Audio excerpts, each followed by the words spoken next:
멸망주의자. 인류 사회가 멸망할 거라 믿고 멸망 이후를 미리 대비하는 사람들을 일컫는 말. 그리고 그 멸망주의자 중 한 명이었던 주인공은 자신이 가진 것을 모두 쏟아부어 외진 곳에 자신만의 방공호를 건설하고 시간이 지나 마침내 그날이 찾아옵니다. 중국에서 대괴수 방어선이 무너지고 중앙 정부가 무너져 군벌화되어가는 과정에서 최후의 발악으로 전 세계를 향해 핵폭탄을 발사하고 서울 상공에 핵폭탄이 떨어집니다.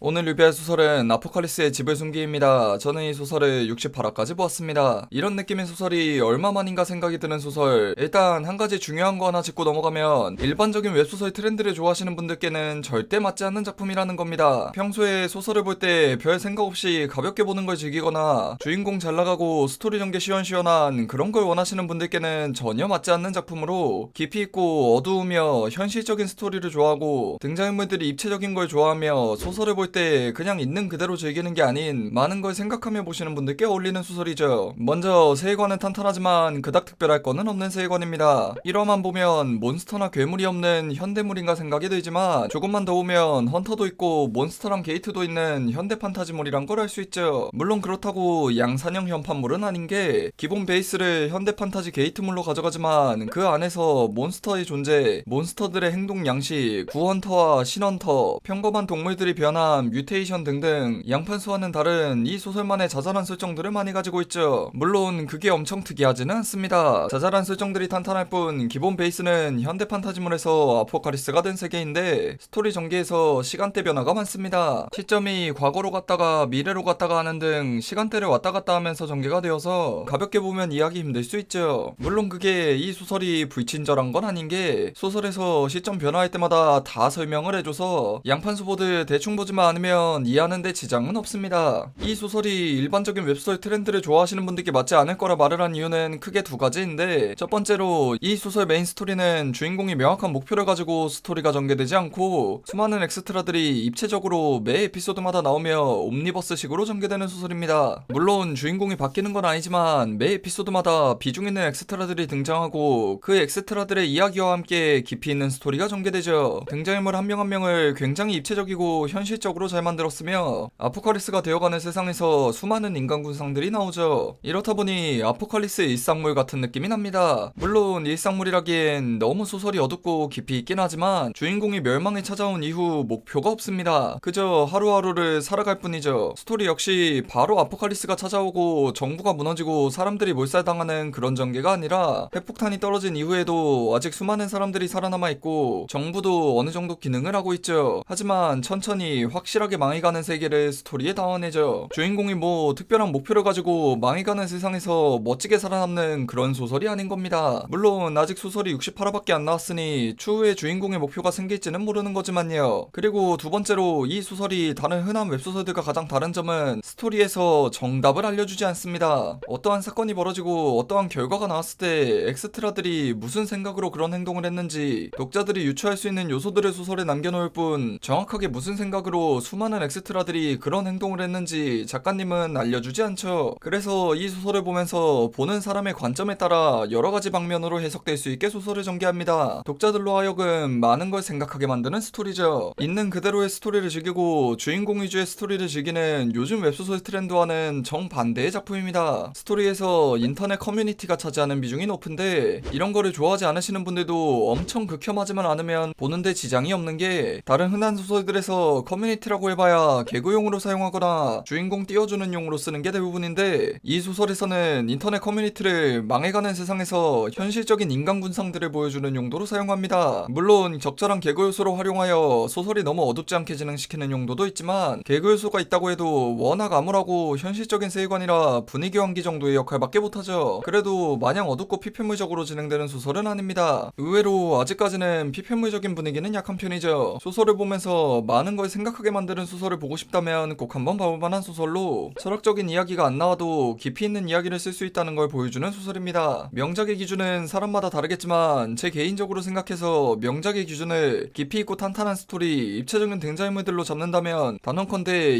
2023년 시즌 1호 명작이라 불러도 될 것 같은 소설이네요. 마지막으로 히로인은 아직까지는 없습니다. 워낙 등장인물들이 입체적이고 현실적인 소설이다 보니 여자 캐릭터가 나와도 히로인 후보라 말할 수가 없는데 어떻게 진행될지 예상이 예상이 안 되는 소설이라 히로인이 생길지는 더 지켜봐야 할 것 같네요. 제 감에는 아포칼리스의 집을 숨김의 평점은 세계관 3점, 스토리 전개 4점, 필력 4점, 등장인물들의 지능 4점, 개그 요소 보통, 소설의 분위기 매우 어두움, 스토리의 깊이 매우 무거움, 등장인물의 입체성 매우 입체적입니다. 리뷰 총평은 깊이 있고 현실적인 아포칼리스 일상물을 보고 싶으신 분들은 반드시 봐야 하는 소설입니다. 여러 가지로 요즘 웹소설 트렌드와는 크게 달라 호불호가 갈릴 만한 요소는 많지만 이런 류의 소설을 좋아한다면 꼭 한번 봐볼 만한 소설입니다.